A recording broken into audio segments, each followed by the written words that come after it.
Hi everyone, I'm Mark Davis here at St. Mark Presbyterian Church, and this is our Lenten text study for the season of Lent in 2026. Welcome, good to have you here. We will begin this study this week. I will be uploading videos every Monday. If you're on my mailing list, I will send you the link as soon as it's hot, as well as a handout that you can use as part of your own personal study.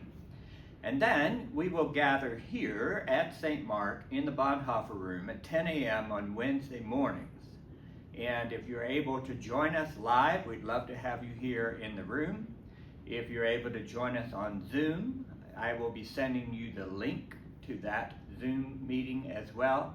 And then it will be captured on our YouTube channel to where you can watch it later in the week if that works better for you.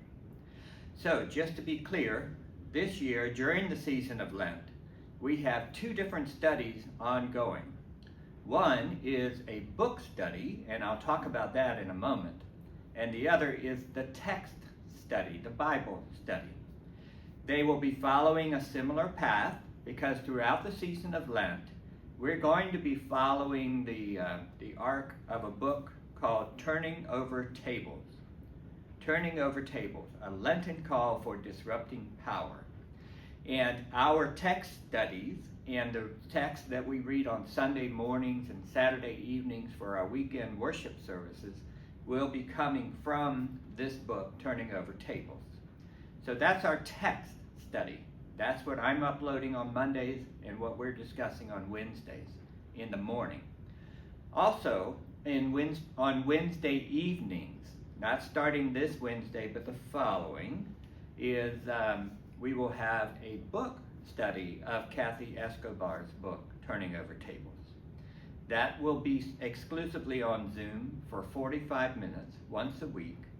This is an excellent book, and it has daily readings for throughout the season of Lent, and we will gather as a community once a week on Wednesday evenings to discuss the readings we've had throughout the week and where they fit in our own Lenten spiritual journeys. This book study will not begin this Wednesday because this Wednesday at 6:30 p.m. we're having an Ash Wednesday service here at St. Mark, and you are very, very welcome to be part of that. So, for the text studies that I will be uploading on Mondays, we're discussing on Wednesday mornings. This is our schedule. If you'd like to capture it, you can take a screenshot now. This schedule is on the handout that I am mailing out to those of you who are on our mailing list. And you'll see that it begins today, or this week, and carries us all the way through Easter. So just be aware of that. You can see that today's text is from Mark chapter 10, and it's the last part of Mark chapter 10. If you have been part of these text studies over the years, this will not be the first time we have visited this text. It comes up every 3 years in the lectionary. It's not the Revised Common Lectionary text for this coming weekend because we're following the book's titles instead of the lexicon.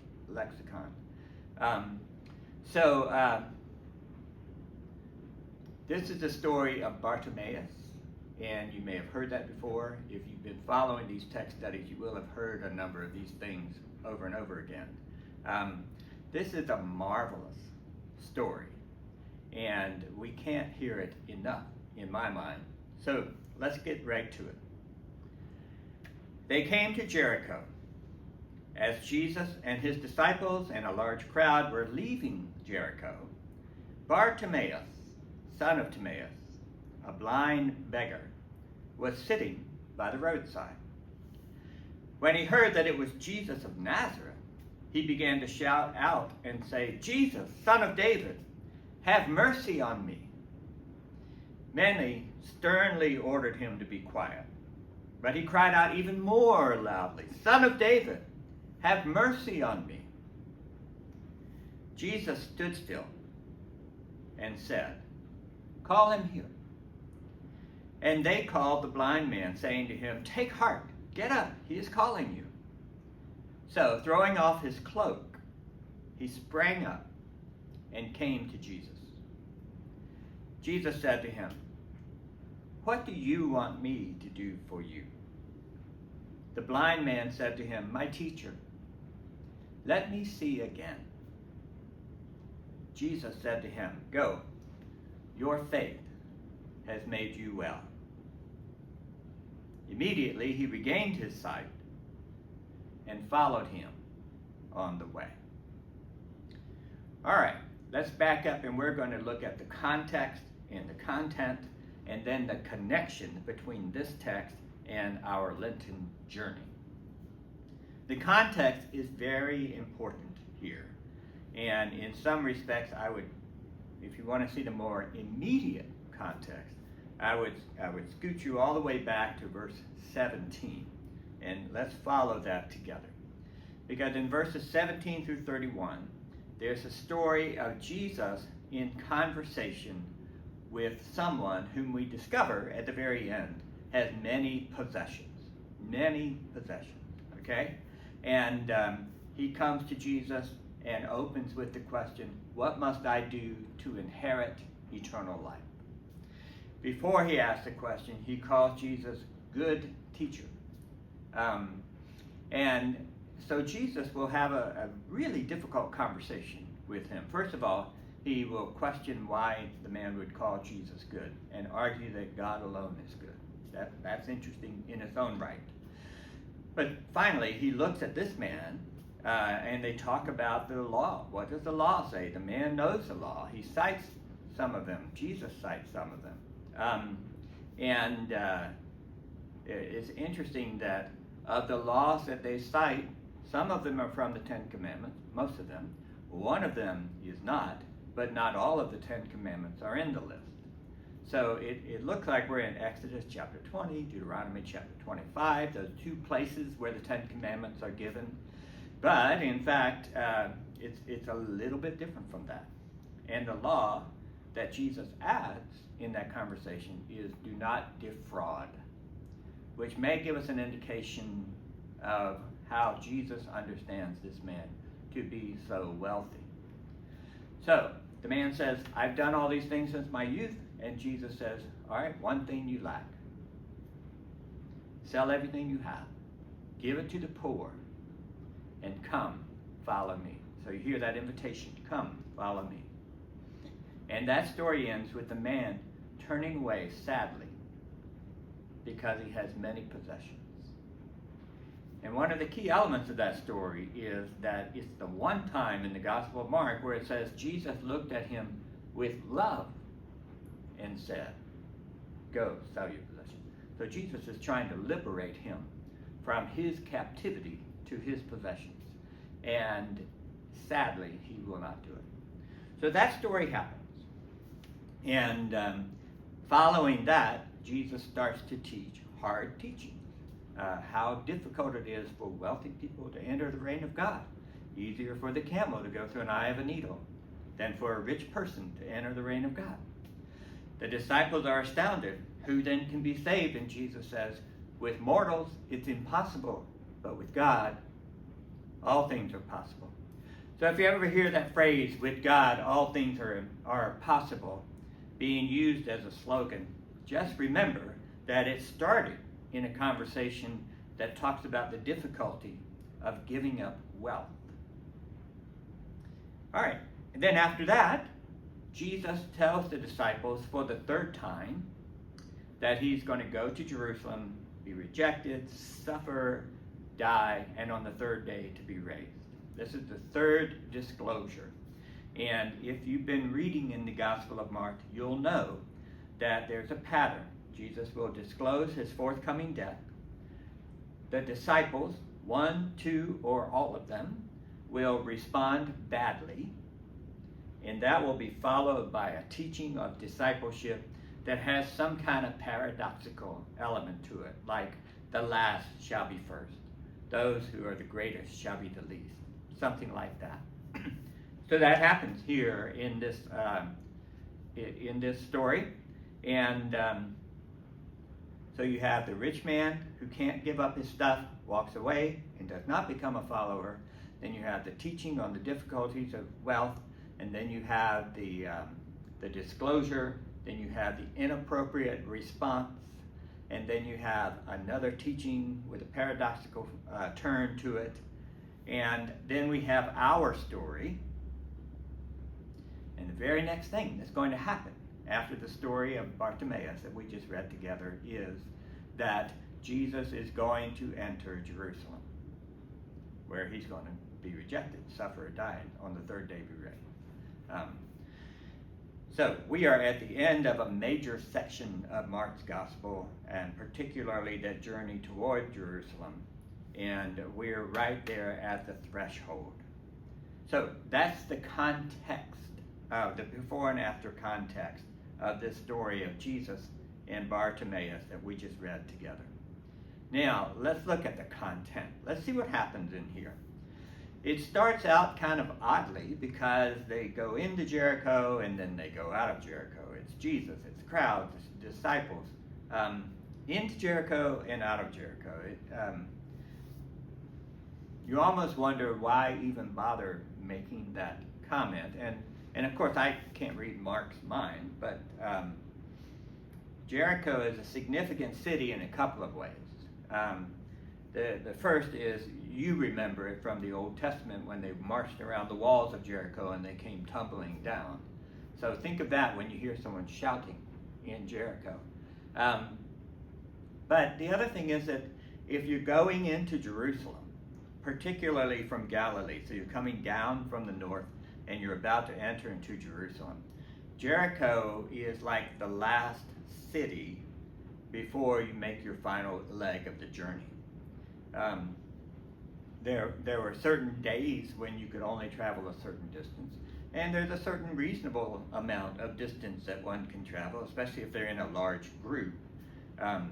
So often Jericho would be the stayover just before someone goes into Jerusalem, and we can imagine that there's probably a pretty good crowd doing that because Passover is getting ready to start.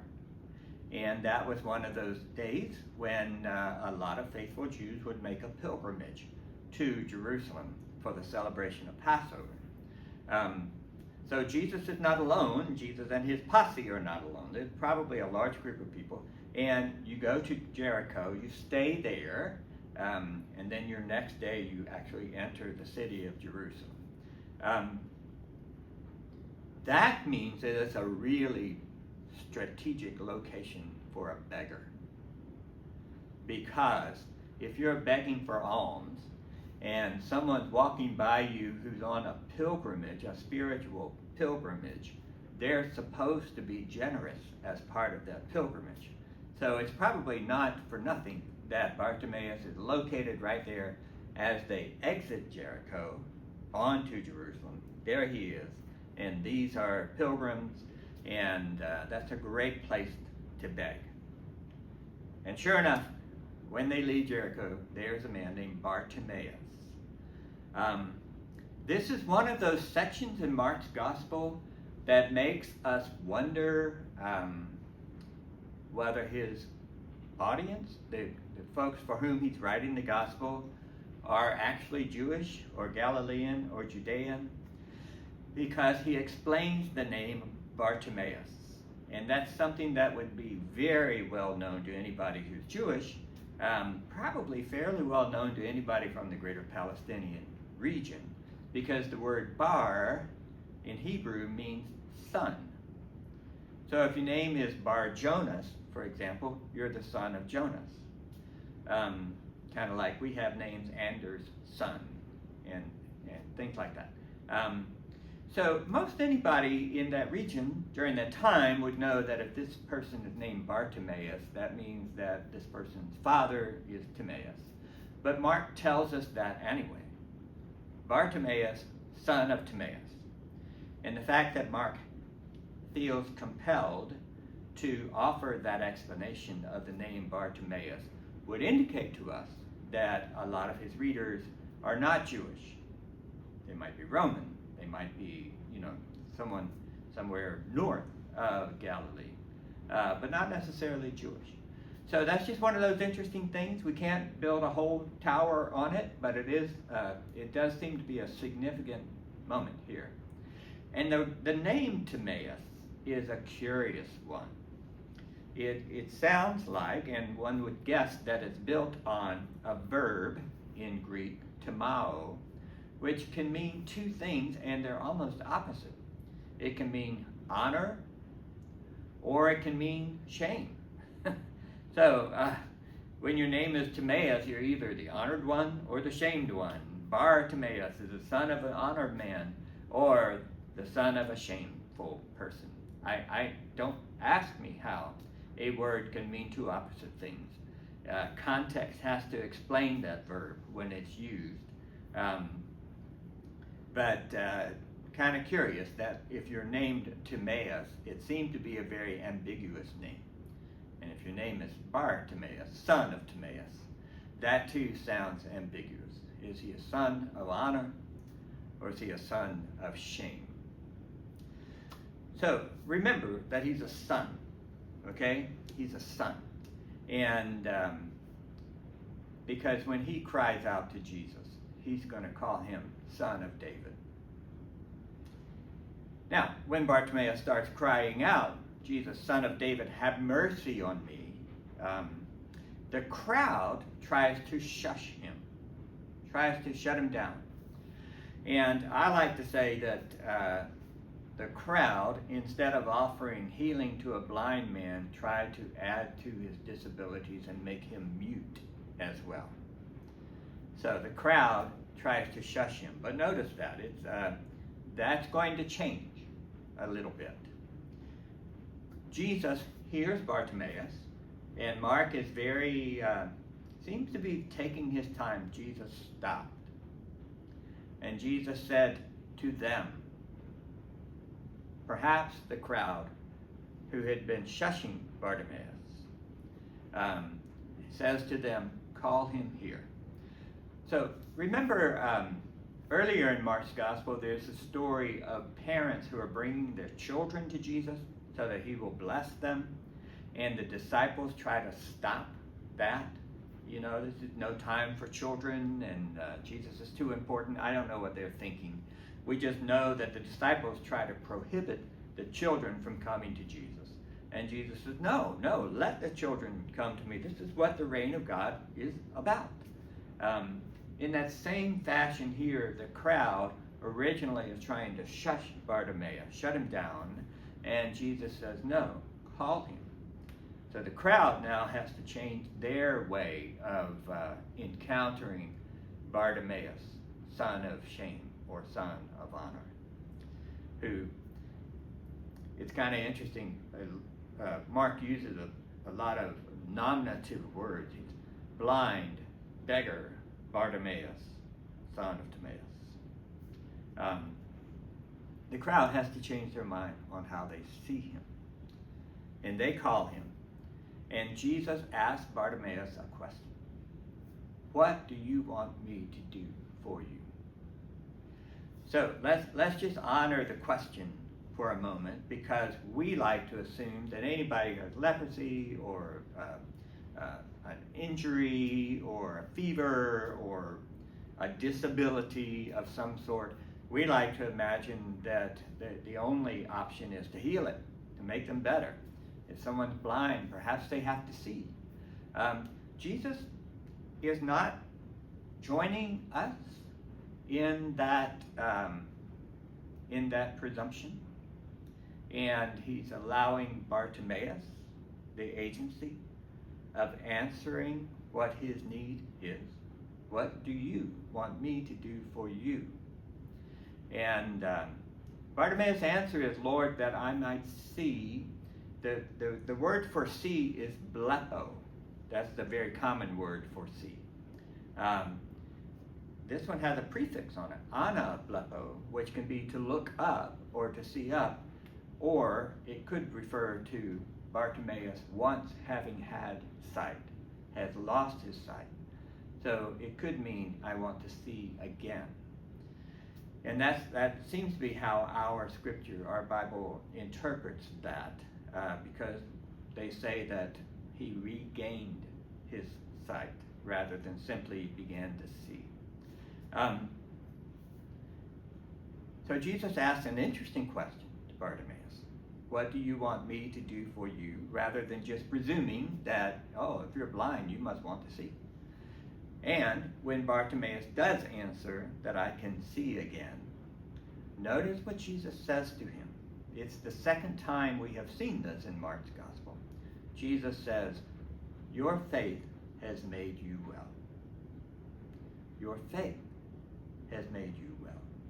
He didn't say, I declare to you in the name of me, you shall see. He says, your faith has made you well. He's really giving Bartimaeus a lot of agency in this story. Bartimaeus gets to express what his need and what his hope is, and Jesus honors Bartimaeus' faith. The other time we saw Jesus use that phrase, your faith has made you well, it's that great story of the woman. She's often described as a woman with the flow of blood, right? So for 12 years she has had what looks like a menstrual disease of some sort, something going on to where she's been losing blood, and for 12 years, and she's become almost impoverished by trying to get physicians and others to help her with that malady. And she's the one that fights through the crowd and grabs the hem of Jesus' garment, and suddenly she's healed, and suddenly he feels some healing power going out of him. And he asks, who touched me? Remember that story? She's another one that once she told Jesus the whole story, Jesus says, your faith has made you well. So you've got, I don't call her the woman with the flow of blood. Generally, I call her the very courageous, persistent woman. Her persistence, just like Bartimaeus' persistence, pushing past the crowd, not letting the crowd shush him, and demanding a call for Jesus. Both of them are exercising great faith, and Jesus honors their faith. A lot of folks don't want to go there because they want to say, oh, but Jesus is the only one who has the power to heal. The Holy Spirit is the only one with power to heal. But this story deliberately invites that interaction between human faith and God's healing power. So let's honor that in this story. But instead of just saying your faith has made you well, Jesus also began by saying, go, your faith has made you well. And sure enough, Bartimaeus does not go, but instead he follows Jesus. Okay? Let me just point out two other things about this story that we'll pick up on Wednesday and discuss. When the crowd tells Bartimaeus that Jesus is calling him, they encourage him. Take heart, he's calling you. And Bartimaeus throws aside his cloak and goes to Jesus. And that's a curious little reference to throwing his cloak. Some biblical scholars have argued that when someone was a beggar, they would lay their cloak out in front of them. And that's what people would put their coins on if they wanted to contribute some kind of charity to them. So by throwing aside his cloak, this is his tool of trade, right? This is the way he makes money. So compare that to the rich man who went away sad because he had many possessions and couldn't let go of them. That seems to be a significant thing. The other significant thing is that in the next story, when Jesus enters into Jerusalem, it's Palm Sunday. And Mark does say that people went out into the field and cut branches and threw them. But he also says they threw their cloaks. In fact, when they went and got the colt for Jesus to ride, the first thing they do is throw their cloaks on the colt for Jesus to sit on, kind of a makeshift saddle. And it's interesting. It's like Bartimaeus is starting something here. The casting of the cloaks, as it were. That probably should be a ritual of ours. The casting of the cloaks, where he throws aside his cloak, runs to Jesus, And then later they're going to throw their cloaks, same words, throw their cloaks on a colt. And as Jesus is riding into Jerusalem, in addition to branches, they're throwing their cloaks out onto the street. It's just a fascinating story, not only in the fact that this poor guy gets his life back, but he becomes a disciple. He becomes a disciple. So you got the wealthy man who doesn't, you got the beggar man who does. So one of the connections here is between Bartimaeus and the rich man. And now we start to see the paradox that Jesus has been teaching throughout Mark's gospel show up. The last shall be first, the first shall be last, the rich shall be poor, the poor shall be rich. The man with many possessions walks away sadly because it's almost impossible. It is impossible for mortals, for wealthy people to get into the reign of God. And here it is, the beggar man, who's free to go, instead follows Jesus as he enters into Jerusalem. The connection I want us to make between this story and the book that we're reading, Turning Over Tables, and the theme of Sunday service and so forth, is this stunning question. What do you want? Jesus asked Bartimaeus. It's not always clear what we want.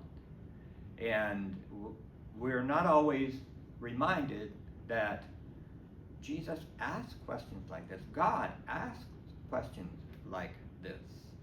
And throughout the season of Lent, this is a question I invite you to hold. What do you want through your Bible study? To what end? Do you just want to know the Bible better? Or do you want to be a better believer?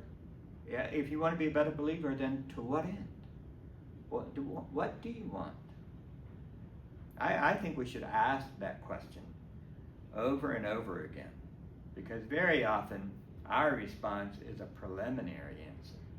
Oh, I just want to know the Bible better. Why? What do you want by knowing the Bible better? Well, I want to serve God better. Well, what do you want by serving God better? Be specific. Be intentional about what this is about. In the end, do you just want to go to heaven? Is that your one and only motivation? Or is it something that I think might be nobler, right? Which would be, I'm seeing the world as a gift. It's God's gift. And in response to that, I want to live for God. It's a debt of gratitude. I want to pay that debt. Something like that.